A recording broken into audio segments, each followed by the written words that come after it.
Cela fait exactement 2 ans que le capitaine Ibrahim Traoré dirige le Burkina Faso. Que retenir de ces 2 ans de gouvernance?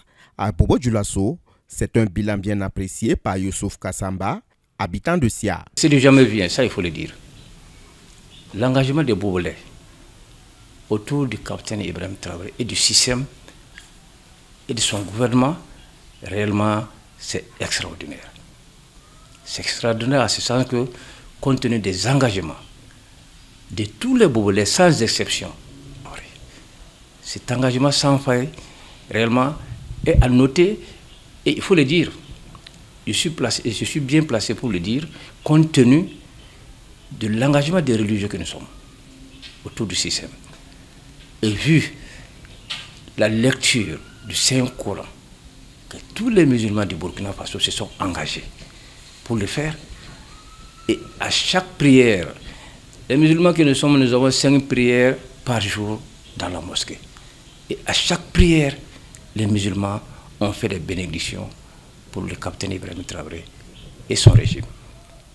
Et ça, il a noté et il faut le relever et le dire. Docteur Mahamadou Sanogo a la même appréciation. Vice-président de la communauté musulmane de Bobo-Dioulasso, président de la Ligue islamique de Bobo pour les imams, prêcheurs et miézins. Pour lui, les 2 années de gestion du capitaine Ibrahim Traoré donnent déjà une satisfaction.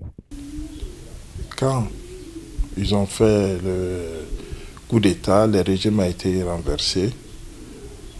Vraiment, tout le monde a apprécié. On a apprécié dès le premier jour. L'arrivée d'Ibrahim a été un salut pour tout le monde. Tout le monde a apprécié. On était vraiment enthousiasme de son venir pour la gestion du pays. Vraiment, on voyait à Ibrahim un Sankara, un deuxième Sankara, qui peut quand même donner l'indépendance réelle au Burkina Faso. Donc, chaque Burkinabé est fier d'avoir un président qui parle de nos soucis, qui parle avec nous, vraiment, qui reflète tout ce que nous pensons pour l'avenir de ce pays. L'image du pays s'est bien améliorée sous le capitaine Ibrahim Traoré et dans plusieurs domaines, laisse entendre Drissa Nianou. En plus de sa casquette de musicien, il est acteur et promoteur culturel engagé. Il salue également cet engagement du chef de l'État. En 2 ans de gouvernance du président Ibrahim Traoré, on note sans hésitation que le Burkina a fait de grands pas en avant. La gouvernance du pays a été améliorée dans plusieurs secteurs. Le pays a subi des coups, c'est vrai, mais le pays a fait de grands pas en avant. Le pays est allé de l'avant. Et cela se constate dans plusieurs secteurs. Joseph Bado, lui, il est membre de la coordination nationale de la veille citoyenne province du Houé.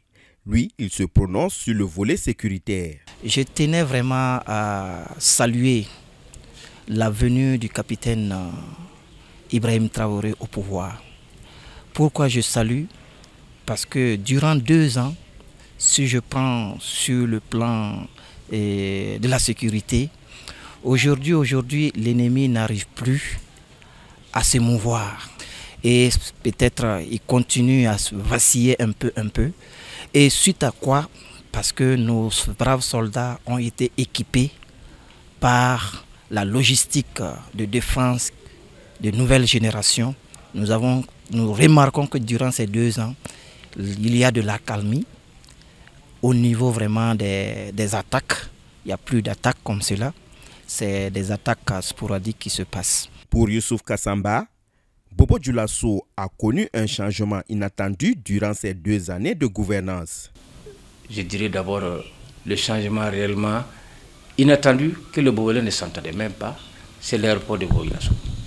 Franchement, la rénovation de l'aéroport de Bobo-Dioulasso a fait un boom dans les cœurs de Bobolais. Ça, il faut le dire. Et je le dirais aussi depuis l'indépendance, les propositions de voies qui sont en route d'exécution depuis les années 60, on n'a pas vu ça à Bobo-Dioulasso. Et ça c'est à l'actif du président, capitaine Ibrahim Traoré. Ça, il faut le reconnaître. Les voies qui sont en voie d'être bitumées à Bobo-Dioulasso, ça, Nous n'avons jamais vu cela à Bobo. C'est une première, il faut le dire. Voilà. Et ça, c'est des actes positifs que nous pouvons compter dans l'actif de ces 2 années. Même son de cloche, ce Drissa Nianou. Quand vous prenez le plan industrialisation et emploi, on assiste déjà à la création de l'usine de fabrication de tomates à Bobo-Dioulasso à travers le projet APEC, si j'ai bonne mémoire, oui c'est APEC, et là ça tire vers sa fin. Concernant l'aéroport de Bobo-Dioulasso, depuis plus de 2 décennies, l'aéroport de Bobo-Dioulasso est méprisé, ne recevant pas de gros porteurs.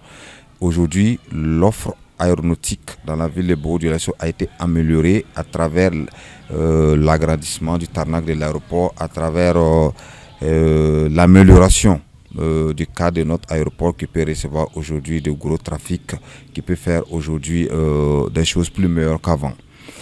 Au côté de cela, vous avez l'usine de fabrication des wagons de train, plutôt, et également bien d'autres choses qui sont en gestation. En plus de ça, vous avez l'usine de fabrication des tenues militaires qui doivent être installées à Bobo-Dioulasso.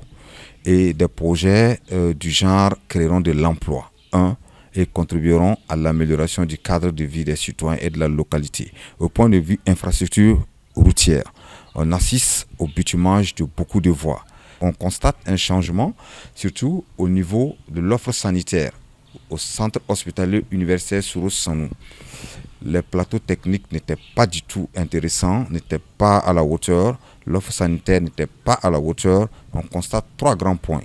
Premièrement, concernant les dialyses, il y a eu une amélioration dans ces cadres. Concernant les scanners, qui étaient en panne depuis des années sans être réparés, aujourd'hui le scanner est réhabilité avec de nouveaux équipements, tout ça grâce à l'initiative présidentielle pour la santé. Et aujourd'hui, le coût de ces prestations ont été réduits, ça est à la portée des citoyens. Je vais même vous faire quelques exemples. Le scanner qui se trouvait à 50 000 a été ramené à 25 000. IRM de 80 000 a été ramené à 40 000 et les dialyses ont été réduites par plus de 10%, 15%. Aujourd'hui, les citoyens se trouvent dans des conditions plus meilleures avec la gouvernance d'Ibrahim Traoré sur certains secteurs qui sont les secteurs clés pour le développement de notre pays. Mais quand on prend de façon générale, nous assistons à la création d'usines de fabrication et de transformation de l'or au Burkina. L'or sera raffiné au Burkina, c'est la preuve que sera mis fin au deal de charbon fin qu'on a connu ici sous certains régimes. Il y a une transformation structurelle dans ce sens. Les industries, les sociétés qui avaient été léguées aux multinationales avec la complicité des dirigeants véreux de l'époque, à travers le projet PASS, programme d'investissement structurel, et que ces multinationales n'ont même pas respecté les cahiers de charges, le Burkina est en train de rentrer en possession de ces biens qui ont été légués injustement. Je pense à la Socico, je pense à l'aéroport qui avait été légué à une multinationale de manière injuste. Je pense à beaucoup de services de santé aujourd'hui que le Burkina est en train de récupérer.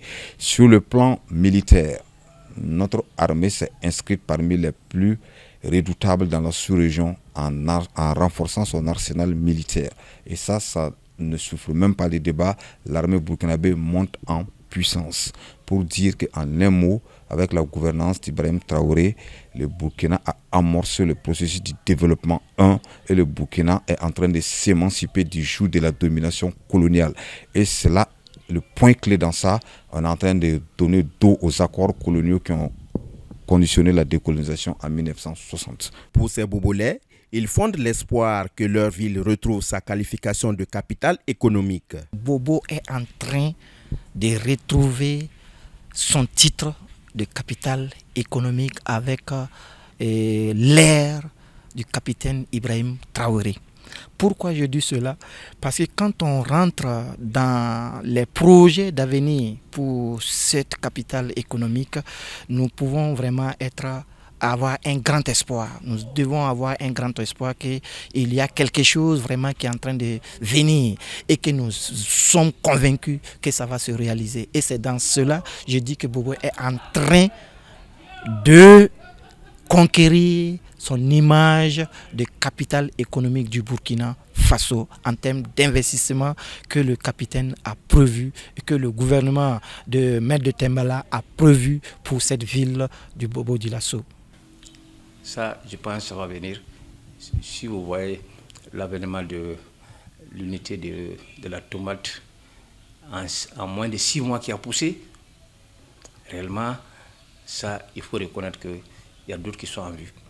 Avec l'avènement de l'APEC aussi, dans laquelle ce n'est pas les Bobolais seulement qui sont engagés dans l'APEC, hein, c'est tous les Burkinabés qui sont engagés dans ça. Voilà. Et nous attendons beaucoup de l'APEC. Et en dehors de ça même, la Banque du Trésor, aujourd'hui nous savons que ça a été créé et mis en place pour la jeunesse, pour les jeunes et pour les jeunes opérateurs économiques. Et les jeunes opérateurs économiques aussi se préparent pour pouvoir bénéficier des retombées de cette banque. Et je suis sûr et certain que cela va arriver. Parce que la jeunesse s'organise, les commerçants, les opérateurs économiques, tout le monde s'organise pour accueillir la Banque du Trésor.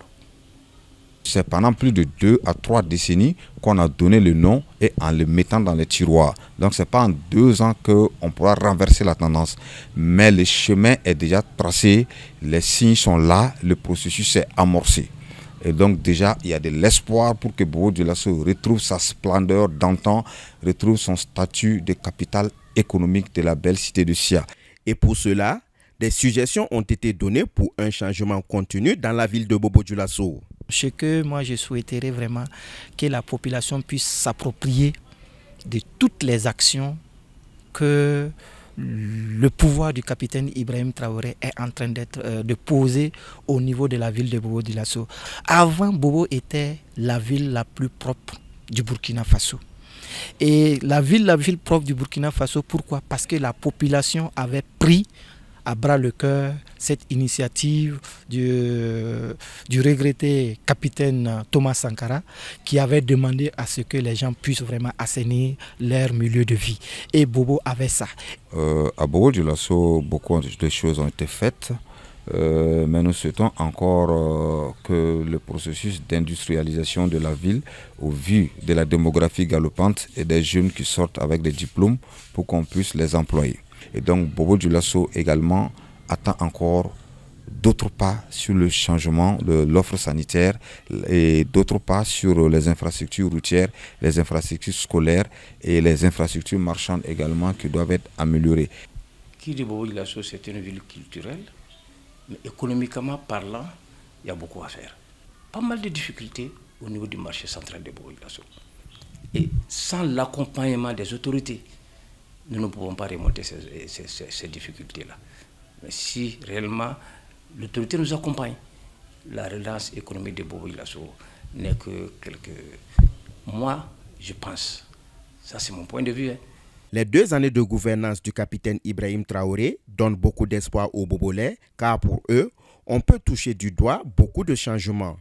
Cette population dit réaffirmer son soutien pour les autres années à venir.